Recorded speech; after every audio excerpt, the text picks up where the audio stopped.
네, 안녕하세요. 수학을 가르치는 장정수입니다. 네, 고트학원 원장이고요. 여러분들 고트 뜻 알고 계시나요? 네, 오늘은 이 천안에 있는 수학이랑 영어학원들에 대해서 좀 알아보려고 하고요. 이 학부모님들이랑 이제 학생들에게 좀 더 어떤 나은 선택을 하고자 하는 것을 가지고 이런 주제들로 한번 잡아봤어요. 이 천안의 영수학원 잘 고르는 방법. 네, 촬영 날짜는 24년 5월 27일입니다. 일단 천안의 수학학원들 굉장히 많죠. 네, 저도 수학을 가르치고 있고 저희 학원에서 영어를 가르치고 있는 선생님도 계시고요. 네, 그래서 한번 살펴보면 이 네이버에 천안 수학학원 이렇게만 검색을 해도 되게 많은 것들이 떠요. 여기 이렇게 갖고 와서 한번 보겠습니다. 이 파워링크라고 하는 것은 이제 뭐 아시다시피 블로그나 이제 게시글을 많이 올렸을 때 이 상단에 노출이 되는 학원인들이고요. 이 지박사 수학 원장님이랑도 친합니다. 예, 뭐 양현우 수학 교습소 처음 들어봤는데 굉장히 잘생기셨네요, 선생님이. 그래서 뭐 플레이스마다 보시면 뭐 국어, 영어, 수학, 더원, 어그나무. 그래서 사실은 뭐 저도 이제 작은 학원에서도 근무를 해봤고 이제 소위 말하는 대형 학원이라는 곳에서도 이제 10년 넘게 이제 고등 팀장으로도 있었어요. 그래가지고 이제 학생들을 1년에 거의 뭐 몇백 명씩 상담을 하기도 했거든요.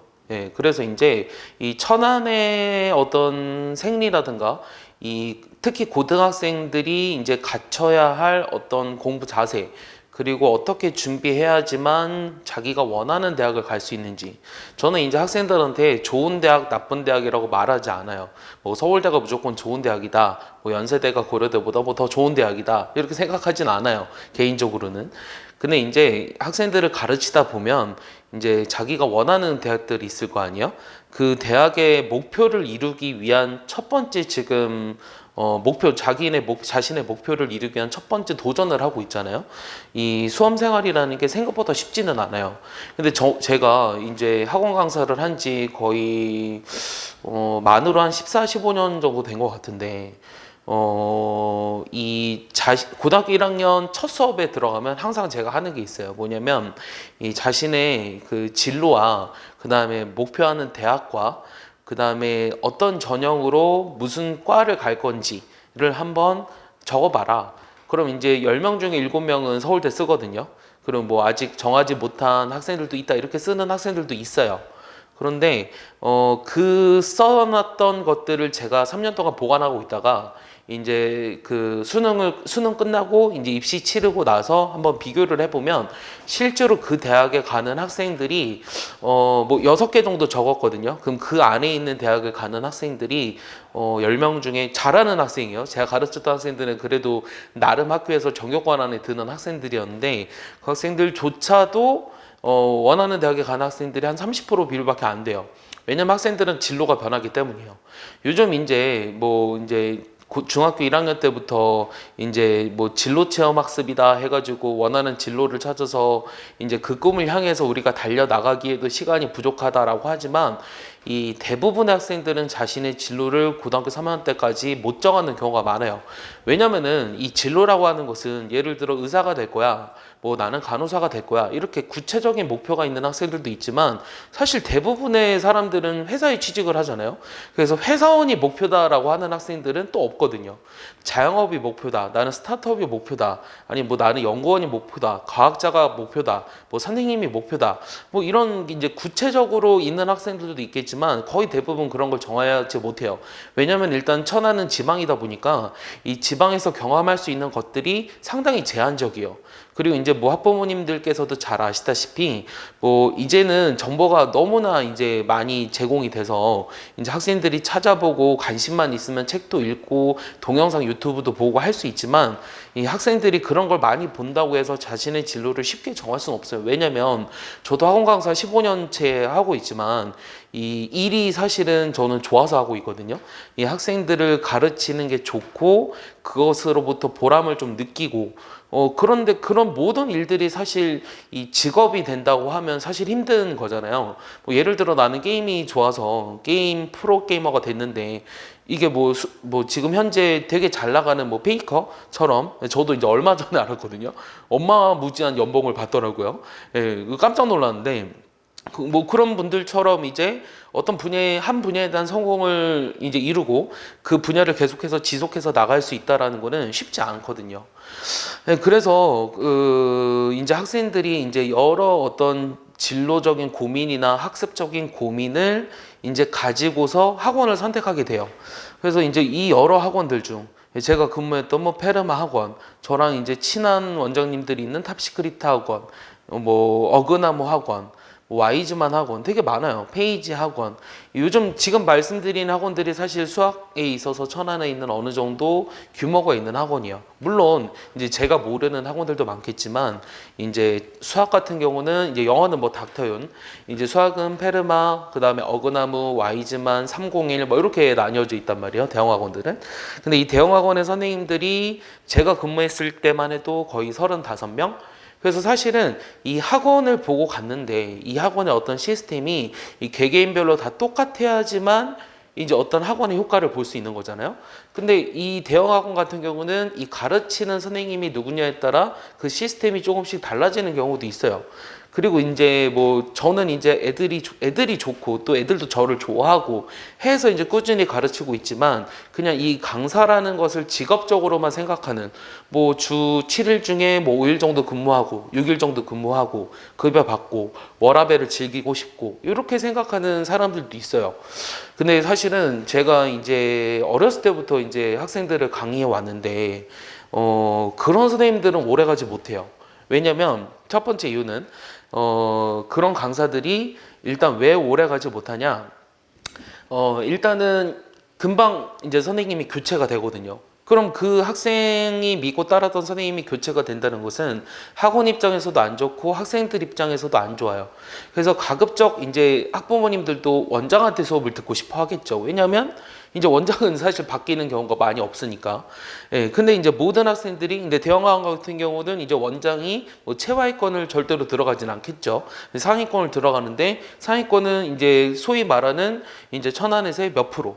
그래서 이제 그 반에 들어가기 위해서 노력하는 경우도 많고, 뭐 저 같은 경우는 이제 그 수업을 이어서 받았기 때문에 상위권 학생들을 굉장히 많이 가르쳐 왔어요. 이 어렸을 때 제가 처음에 애들을 가르쳤을 때 똑같은 학교에 두 반을 가르쳤는데 이제 천안고였거든요. 근데 같은 1학년인데 같은 근해 공식을 이제 증명하는 것을 설명을 하는데 요 반 학생들은 이제 제 생각은 그랬어요. 어떤 생각이었냐면 그 당시 초심적인 생각은 나는 열심히 애들한테 수업을 해주면 이게 똑같이 이제 점점 밸런스가 똑같아지지 않을까? 이렇게 생각을 했는데 그게 아니더라고요. 1년이 지나고 보니까 이 학생들이 더 많고 요 학생들이 더 적었거든요. 잘하는 학생들이. 근데 요 반이 이제 점점점 치고 올라가고 이렇게 갭이 점점 벌어지는 거예요. 왜 그럴까 이런 고민들을 많이 해봤더니 일단 학생들은 공부하는 것을 그닥 좋아하지 않아요. 그거를 그 당시 깨달았어요. 두 번째는 같은 방식으로 설명을 했을 때 이 받아들이는 정도가 다르고 공부하는 방법이나 습관이라든가 복습하는 습관이라든가 외우는 그런 어떤 능력이라든가 이런 것들이 전부 다 다르기 때문에 이 학생을 뭐 10명, 12명 놓고 많을 때는 18명 놓고 수업을 했는데 뭐 그 학생들이 전부 다 열심히 하는 학생들이고 그런 반도 있었어요. 프라임 불당중 세대. 즉 예를 들어 1997년 학생들이었어요. 97년생. 그 학생들은 한 반에 12명 있었는데 그 반에서 이제 성균관대부터 서울대 치대까지 쭉 다 갔거든요. 뭐 그런 경우는 이제 가능하다고 생각하는데 그렇게 되기가 쉽지가 않다는 거죠. 그래서 이 여러 수학학원들 지금 말씀드렸던 뭐 301 페르마, 그 다음에 와이즈만, 그 다음에 어그나무 이런 학원들에서 뭐 이제 잘 관리받는 그런 반에 있다면 뭐 이 그 학원 선생님들이 생각하기에는 어떨지 모르겠어요. 이 선생님들마다 따라 다릅니다. 열정이 있고 아이들을 사랑하며 그 열정을 쏟아줄 수 있는 선생님한테 배우고 있다면 저는 강력 추천을 드리겠습니다. 하지만 그냥 어떤 직업적으로 학원을 뭐 어쩔 수 없이 이제 뭐 돈을 벌기 위해서 하고 있는 강사들한테 배우고 있다면 혹여나 그런 느낌이 조금이라도 든다면 어서 옮기셔야 돼요. 어서 옮기셔야 되고 영어도 마찬가지예요. 지금 천안에 있는 영어학원들, 뭐 제가 알기로는 정상어학원, 그다음 닥태훈 영어학원, 아발론, 랭콘, 뭐 그다음에 폴리어 학원 이렇게 되게 많잖아요. 지금 말한 학원들이 사실 대형 학원들이거든요. 이것도 선생님에 따라 사실 좌지우지 되는 게 많아요. 근데 이제 그래서 조금 학원들이 꼼수를 쓰는 게 뭐냐면 원장 직강이라고 하고 뭐 4시간 중에 30분만 수업을 한다. 뭐 이런 경우도 제가 봤거든요. 되게 조금 별로 안 좋다고 생각을 해요. 물론 원장이라고 해서 다 잘 가르치는 건 아닙니다. 뭐 제가 가르쳤던 학생이 원장반으로 갔을 때 이제 다시 돌아오고 싶다 이런 학생들도 있고, 반대로 이제 뭐 원장님께 수업을 들으니 제가 가르쳤던 것보다 뭐 좀 더 뭐 다른 모습을 볼 수 있었다 이런 학생들도 있어요. 그래서 이 잘 가르치는 수학학원을 가는 것이 좋으냐, 아니면 학생에게 맞는 수학학원을 가는 것이 좋으냐라고 얘기했을 때 뭐 두 가지가 다 있으면 좋겠죠. 근데 이게 무조건 맞다고는 얘기를 못 드리겠어요. 왜냐하면 일단 잘 가르치는 수학학원은 기본이죠. 학원의 목적은 이 학생들의 수학 실력, 저 같은 경우는 이제 최우선으로 두는 게 학생들의 수학 실력보다는 수학 점수죠. 이 수학 점수가 올라가기를 바래요.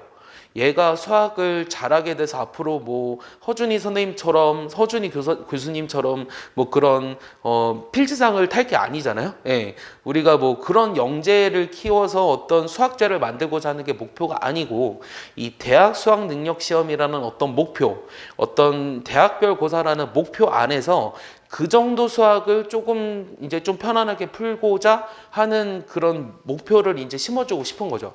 근데 그 정도 하기 위해서는 그럼 어느 정도 해야 되느냐? 저는 학생들한테 항상 말해요. 예를 들어 이제 기본서라고 불리는 이제 개념원리, 정석 뭐 이런 것들이 있잖아요. 저는 정석파인데 이 정석이랑 예를 들어 유형별 문제집을 하나 풀고, 이 내신 대비로 교과서랑 학교에서 주는 프린트, 그 다음에 이제 뭐 학원에서 시험 직전 대비를 하는 거, 이 정도 하면 사실 충분하다고 생각하거든요. 다시 한번 볼게요. 자, 수학의 정석, 그 다음에 이제 흔히들 말하는 쌤 말고도 뭐 고쟁이도 있고 뭐 짱수학도 있고 되게 많아요. 뭐 RPM도 있고, 그건 이제 취향에 맞게 하면 되는데 보통 학원 선생님이 이제 선택해주는 그런 거로 가겠죠. 그러면 이제 기본서 했고 유형서 했고 이제 심화 문제집 할 거예요. 뭐 블랙라벨, 이놈의 블랙라벨은 제가 이제 그 저서에 있거든요. 이 블랙라벨을 학생들이 이제 풀려면 뭐 조금 이제 수학을 잘한다는 학생들은 블랙라벨을 이제 많이들 할 텐데, 이 문제집의 최소한 70%는 맞아야 돼요. 이 스텝2 같은 게 35문제인데 그럼 70% 하면 몇 문제죠? 7, 5, 35, 7, 3, 21, 25문제예요. 그럼 35문제 중에 25문제는 맞추고 나머지 10문제에 대해서 공부를 하기 위해서 그 문제를 하는 건데, 25개를 틀리고 10개를 맞추는 학생이 왜 그 문제지를 하는지, 그거는 정말 바람직한 게 아니에요. 그런 학생들은 오히려 뭐 센이나 RPM이나 학원에서 하는 기본 유형서 그런 거를 다시 한번 반복하는 게 훨씬 도움이 됩니다. 왜냐하면 학교 시험 문제라든가 수능이라든가 블랙라벨에 있는 문제가 모두 다 나오는 건 아니잖아요. 예를 들어 삼성과학교 시험을 기준으로 봐도 이번 1학기 중간고사 평균이 38점 이렇게 나왔거든요. 근데 이제 성적표가 있는데 이거는 좀 보여드리기 좀 그렇지만 평균이 다시 한번 볼게요. 이 수학 평균이 몇 점이야? 43.1이래요. 수학 평균이 43.1이요. 삼성고 1학기 중간고사 수학 평균이 43.1점이고 100점 없고요. 전교 1등이 95점이래요. 그럼 43점이면 총 18문제 중에 10문제가 객관식이었는데 객관식은 일단 다 맞춰야 돼요. 그러면 이제 평균 정도 나오겠죠. 그래서 이 40점대들이 이 정규분포 곡선을 이렇게 이루다 보면 제일 많이 몰려 있잖아요, 여기.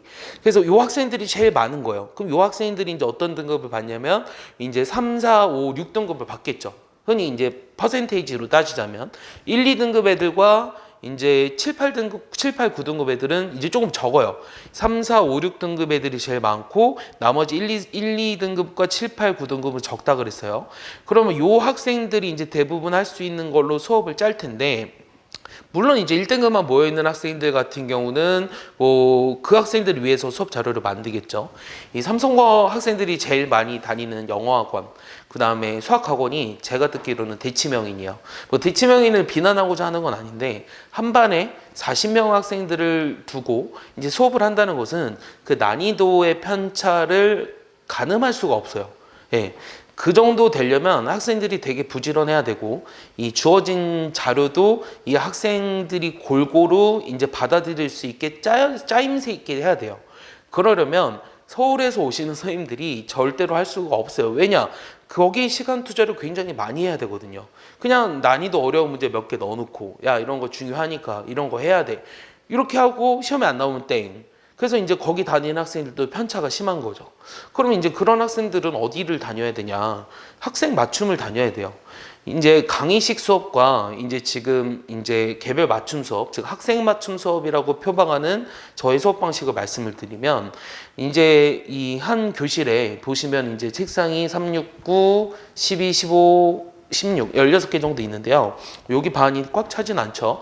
꽉 차는 경우도 있기는 한데, 특강하는 경우고, 보통 이제 7, 8명, 많으면, 적으면 뭐 4, 5명, 이렇게 이제 학생 맞춤으로 수업을 진행을 합니다.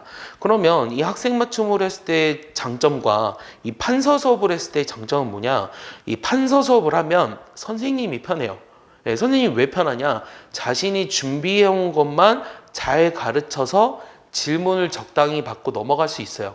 뭐 학원 강사 팁인가 어제 우연히 그 유튜브를 보고 제가 이거를 지금 찍고 있는데, 뭐 집합과 명제 개념을 2시간 동안 강의로 수업을 할 수 있느냐? 저 4시간도 할 수 있습니다. 네, 엄청 많은 양을 가르쳐 줄 수 있어요. 하지만 그 수업이 길다는 것은 절대 학생들한테 좋은 게 아니에요. 이 특히 수학 같은 경우는 인강을 보고 한다라고 하면 제가 정말 질색하거든요. 왜냐하면 현우진 선생님은 훌륭합니다. 정승재 선생님 존경할 만합니다. 하지만 그 현우진 선생님의 그 인강 목록을 보시면, 뭐 제가 인강 목록을 자세하게 본 건 아니지만 예전에 봤을 때 현재 고등학교 2학년 2015 개정교육과정 2022 말고 2015 교육과정 고2가 듣는 뭐 수1 같은 경우 강좌가 60강좌예요. 그러면은 이 60강좌 안에 물론 이제 자세하게 설명을 해주시니까 개념과 뭐 필수 문제 풀이와 본인만의 스킬과 이런 것들이 이제 뭐 1시간 반에서 2시간 정도 있는 60강좌면 120시간이거든요. 이 수학을 120시간을 개념만 강의를 듣는다는 건 상당히 지루해요. 엄청난 집중력이 필요해요. 120시간을 들으면 곱하기 3해서 복습까지 해서 자기 걸로 체화를 해야 돼요. 그럼 360시간이거든요. 그럼 24로 나눠보세요. 쉽게 말하면 20일도 안 걸릴 것 같잖아요. 절대 20일 안 걸릴 수가 없어요. 왜냐하면 하루에 들을 수 있는 강좌가 2강좌 이상 되기가 쉽지가 않거든요. 그러면 이제 개념을 아는 정도가 다 다르고 이제 이해도가 다 다르기 때문에 그 학생들은 그거에 맞춰서 수업을 들어야 한다는 거예요. 예를 들어서 사인 법칙을 설명하는데 한 번은 이해하는 경우도 있고, 한 번은 이해가 안 가서 2번 정도 증명을 해줘야 되는 학생도 있을 수가 있잖아요. 그런 학생들을 위해서 저는 예전에는 이제 강의식 수업을 좋아했어요. 왜냐면 이 학생들 쫙 깔아놓고 이 앞에서 어떤 진두지휘하는 그런 느낌? 요즘 이제 졸업이라는 드라마를 보니까 그 백발마녀 선생님께서 이제 존경을 받고 싶었다 그랬는데, 저도 그랬었나? 이런 생각은 약간 들더라고요. 이 대치동에서 이제 수업을 또 하면서 느낀 점도 있지만, 이 뭐라 그럴까? 이 어떤 학생들이 쭉 깔려 있는데 거기서 나를 바라봐 얘들아, 여기 주목해야 돼. 한 명도 놓치지 않고 그걸 이끌고 가는 나의 어떤 모습, 장점, 이런 것들이 이제 학생들한테 인기가 많았죠. 그래서 이제 뭐 솔직히 말하면 지금까지 이제 10년 동안 의대를 한 번도 빼놓지 않고 계속 보냈고요. 이 실제로 의대 같은 경우에 대학을 보내기 위해 상담도 많이 받고요. 많이 해주고요. 그 다음에 실제로 현재 대학교에 있는 어떤 뭐 커넥션이라고 해야 되나? 뭐 이렇게 이제 뭐 잘 이제 하는 그런 경우도 있어요. 자세하게는 말씀을 못 드리겠지만, 그래서 제가 보기에는 요즘 점점 대치동에서도 이제 한 명의 강사에 수백 명이 깔려 있는 그런 수업보다는, 근데 그런 수업은 어떤 수업이 있냐면, 예를 들어 과탐. 이 과탐 선생님들은 이제 개별적으로 봐주기가 사실 쉽지가 않거든요. 과탐이나 사탐이나 이런 것들은 앞으로 그런 대형 강의가 앞으로 몇 년 동안 더 유행을 할 거예요. 하지만 이 수학은 천안조차 많은 선생님들이 이제 고민하고 학생들을 케어해주고 그런 모습들이 많이 늘어났어요. 제가 수업을 했을 당시만 해도 고등학교 3학년을 수업할 수 있는 선생님들이 많이 없었어요. 진짜 깜짝 놀랐는데, 아니 그 면접을 이제 저도 이제 선생님이라고 와서 저보다 나이가 있으신 선생님들을 면접 보고 경력이 뭐 6년 7년 됐는데 이 고등학교 3학년 수학을 못 가르치시는 거예요. 깜짝 놀랍니다. 그러면은 그동안 뭐 했지? 학생들은 3년이면 대학교를 가는데 선생님이면 그래도 수학 공부를 꾸준히 하지 않나? 이런 생각을 많이 했어요. 많이 했는데 뭐 어떤 나태함, 어떤 나르시즘, 어떤 게으름, 어떤 뭐 그런 것 때문인지 모르겠지만 그런 선생님들이 많더라고요. 그래서 요즘은 근데 이제 각 학원 원장님들도 좀 다르겠지만 이제 원장이라 그래서 또 다 잘 가르치는 거는 아니거든요. 이 관리를 잘하거나 뭐 재미있다거나 이래가지고 또 인기를 끄는 선생님도 많고 일단 중학교 저학년이나 초등학생들은 수학에 흥미를 잃지 않게끔 저도 굉장히 강조를 하는데 어쩔 수 없이 아직은 이제 제가 중고등학생들을 위주로 많이 가르쳤다 보니까 이 초등학교 저학년의 심리를 잘 이해하지 못한다던가 뭐 그런 경우가 있기는 해요. 뭐 즐겁게 같이 놀면서 놀이 수학도 좀 하고 이러고 싶은데 이제 집중을 시켜야 되는 어떤 이유 때문에 애들에게 강압적인 거를 한다라든가 뭐 이런 경우도 없지 않아 있죠. 그래서 요즘 트렌드가 이 대치동에서도 이 한 명이 많은 학생들을 가르치는 시스템에서 이 한 명의 선생님이 뭐 소규모로 이제 학생들을 가르치는 시스템으로 점차 수학은 바뀌어져 가고 있어요. 왜냐하면 이 수학은 왜 학생들이 틀리는지를 알아야 되거든요. 자, 예를 들어 작년 수능 22번 문제라고 생각을 해봅시다. 그러면은 이제 예를 들어 그냥 수능 문제 하나가 여기 있어요. 그럼 이 문제를 풀기 위해서 어떤 도구들이 필요한지, 그리고 너는 이 문제를 풀기 위해 어떤 생각들을 해봤는지가 수학 공부에 중요한 거예요.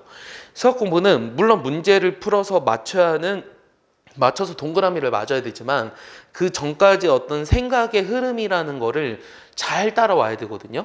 이 예전에 수능 30번 같은 경우를 보면 제가 풀어도 시험의 난이도가 상당히 어려웠을 때 뭐 20분, 25분 이렇게 걸려요.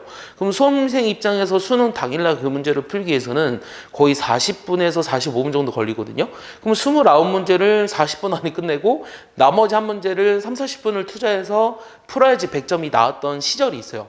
근데 이제 요즘은 그런 킬러 문항들을 조금 다 배제하고 작년 윤석열 대통령께서 지시하기로 또 그런 어떤 그거를 배제하자 이렇게 했지만 사실 작년의 수능의 키워드는 불수능, 물수능이 아니에요. 그 키워드가 뭔지 아세요? 예, 징검다리 수능이었어요. 이게 한 문제 한 문제 풀다 보면 빵 터지는. 그래서 문제의 난이도가 이게 풀만한데 왜 안 풀리지? 풀만한데 왜 안 풀리지?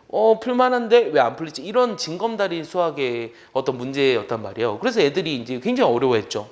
실제로 작년에 제가 가르쳤었던 고3에서 이제 재수를 했던 학생이 9월 달에 수학을 100점 맞고 3번 반 풀었다고 했는데 수능 때 80점대 중반 나왔거든요.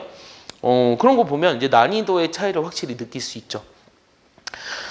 그래서 이제 저는 사실은 그 아까 학원 TV, 학원 공부 TV, 학원 강사 TV 거기 계셨던 분과는 조금 다르게 뭐 수업을 잘하는 건 학원 강사의 기본입니다. 예, 집합과 명제를 2시간 동안 설명할 수 없는 학원 강사한테 배우는 건 참 슬픈 현실이고요. 그런 선생님이 기본적으로 갖춰져 있을 때 개별적으로 관리해주는 어떤 학생에게 맞춰서 수업을 해주는 그런 학원을 추천을 드립니다. 예, 정해진 시간표에 정해진 차량을 타고 가가지고 정해진 시간에 끝나고 보강하려 그러면 또 내가 데리러 가야 되고 혹은 차량이 안 맞으면 애가 오기도 힘들고 뭐 빠졌는데 그거는 개인사라 학원 환불도 안 해주고 막 이런 학원들 많잖아요. 근데 그런 학원보다는 학생 맞춤을 그래도 지향하는 학원을 보내시길 바랍니다. 이 공부방이랑 교습소랑 학원 이 세 가지를 제가 비교해 보고 싶은데 이 사실 이제 공부방이랑 교습소가 뭐 정확한 차이를 잘 모르겠지만 이제 뭐 1인 원장이 있느냐 아니면 학원에 이제 선생님들이 있느냐 이런 차이거든요. 근데 이제 공부방들은 다 원장이죠. 그러니까 원장 선생님이 이제 공부방이라고 하면 이렇게 학원을 차려놓고 하는 것보다는 이제 뭐 강의실 한두 개 혹은 집에서 진행하는 경우가 많아요. 근데 좀 안타까운 거는 이제 저학년 같은 경우는 그런 게 괜찮을 수 있거든요. 근데 점차 발전을 했을 때 고등학교 3학년까지 지도할 수 없는 선생님한테 배우는 경우는 가급적 없었으면 좋겠어요. 왜냐면 이런 것들을 알아야 입시를 몰라요. 학생부 교과 전형, 논술 전형, 학생부 종합 전형, 그다음에 정시, 그다음에 되게 많잖아요. 농어촌 전형, 특기자 전형 이런 것들이 있는데 기본적인 입시도 모른 채 학생들을 가르치고 있다 보면 제가 봤을 때는 이제 학생들에게 뭘 심어주려고 하는 걸까? 그냥 이 문제를 달달달 외우게 해서 당장의 앞에 중간고사, 기말고사 그게 일단 중요하죠. 그거를 잘 맞추는 게 중요하지만 앞으로 얘가 나아갈 길에 대해서 좀 생각을 해보곤 있는 걸까? 이런 생각을 참 많이 합니다. 그래서 좋은 선생님이라고 하는 것은 이런 것들을 다 내재되어 있는 선생님이어야 돼요. 그래서 일단 경력이 어느 정도 있어야 돼요. 물론 지금 졸업에 나오는 드라마처럼 굉장히 열정이 있는 선생님, 이준호 선생님이죠. 국어 강사. 그런 선생님처럼 수업 준비를 열심히 해가지고 학생들에게 도움이 되고자. 저도 처음이라는 게 있었을 거 아니에요. 저도 처음에 보강하면 예를 들어 이번 주 화요일 날 학교 수학 시험이다. 그럼 토요일 날 오전 9시부터 저녁 9시까지 수학만 시켰어요. 그리고 그때 당시 그 학생들이 문과였음에도 불구하고 어느 정도의 적중률이었냐면 한 학생이 얘기하기를 북일고 다니는 학생이었는데 선생님 프린트에 3페이지의 왼쪽 오른쪽과 오른쪽 위에 있던 문제가 학교 시험 3페이지 왼쪽 위에랑 오른쪽 위에 그대로 있었어요 라고 그 95년생 학생들이 아직도 찾아와서 얘기해요. 그런 거 보면 사실 그거를 제가 그 페이지에 그 위치에 나올 줄 알고 모의고사처럼 만든 건 아니고 내가 선생님이라면 이런 거를 이렇게 낼 것 같아 라고 해서 이제 학교 시험 대비 모의고사처럼 만들어서 풀렸던 건데 그런 게 이제 적중을 한 거죠. 심지어 이 충남 갖고 다니는 어떤 학부모들은 그런 얘기도 해요. 선생님 학원에서 학교 대비 모의고사를 보지 않았으면 좋겠습니다. 무슨 말인가 이해를 안 갔어요. 왜냐? 제가 충남과학고 학생들을 가르칠 때 전교생이 64명인데 20명 있었거든요. 그러면 그 20명 안에 전교 1등부터 1등급 3명이었어요. 전교 1등부터 전교 64등까지 있었어요. 20명이. 이 3파전이거든요. 충남과학고 학생들은 지금은 이제 어그나모도 꼈는데 그 당시는 힐베르트, 그다음에 천안 페르마, 그다음에 한 군데가 어그나모였나? 와이즈만이었나? 와이즈만은 수학이 없었던 걸로 알고 있는데 하나가 와이즈만은 과학이 있었고 갑자기 하나가 기억이 안 나네요. 어그나모도 이제 중간에 끼기는 하는데 그래서 이제 그 3파전으로 이제 20명씩 그 파이를 나눠서 먹었는데 그 학생들의 성적을 보면 제가 이제 전교 1등부터 64등까지 있었다고 했잖아요. 그래서 그 힐베르트 같은 경우는 이제 엄청 많은 학생들을 데리고 있는데 기숙사까지 제공을 한다는 얘기도 있고 제가 가르쳤던 학생들의 일부는 당진에서 오니까 그 학부모님은 저한테 말하기를 선생님 주무실 데 없으시면 그 아이파크 앞에 평일에 비니까 거기서 쉬세요라고 하실 정도였어요. 저는 아직도 그 상담을 했을 때 굉장히 놀라웠는데 학생이 당진에서 왔다 갔다 하기가 힘들 거 아니에요. 그러니까 아이파크를 3년 동안 2년? 3년? 3년 동안 이제 전세를 한 거예요. 왜냐? 주말에 학원을 다니기 위해서. 그 정도로 하는 데도 있어요. 실제로.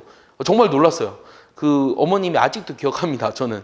그리고 그 학생이 수학을 8등급부터 시작해서 1학년 2학기 때 6등급, 2학년 1학기 때 5등급, 3학년 1학기 때 드디어 3등급, 2등급까지 올라가서 그래도 과학기술원을 갔어요. 얼마나 보람차겠어요. 그런 걸 보면은 정말 그 아직도 기억나는 그 자취방정식이 뭔지 모르겠어요라고 하는 일본 애니메이션을 좋아하는 그 학생, 저는 아직도 그 학생이 되게 좋습니다. 그래서 이 좋은 선생님이라고 하면 학생들이 좋아하고 학부모들이 좋아하는, 물론 이게 좋은 선생님, 정말 선생님으로서의 선생님, 그런 선생님도 있겠지만 이 학원 강사는 학교 선생님이랑은 달라요.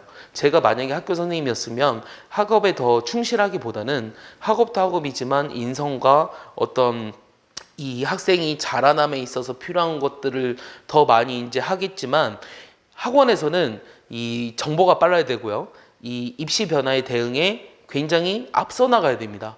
그렇지 않고 변화되는 2022 개정교육과정이 뭔지도 모르는, 지금 행렬이 들어가는 걸 모르는 선생님도 있어요. 근데 또 더 웃긴 거는 행렬이 뭔지 모르는 선생님이 고등학교 1학년 그냥 수학상을 선행하고 있는 경우도 많아요. 이미 수학의 정석이 공통수학 깜짝이야. 학생이 갑자기 들어와가지고 이제 마무리를 지으려고 하는데요. 수업 다 끝나고 벌써 시간이 이렇게 저녁이 늦게 됐네요.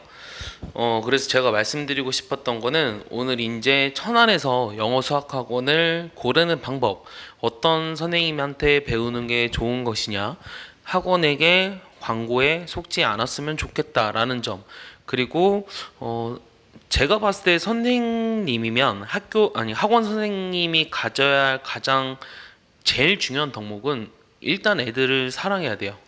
일단 애들을 사랑해야 되고, 두 번째는 학생들의 성적을 올려줄 수 있어야 합니다. 이 선생님이 그냥 착하고 애들만 좋아해서도 안 돼요. 이 성적 향상이 가장 우선이고요.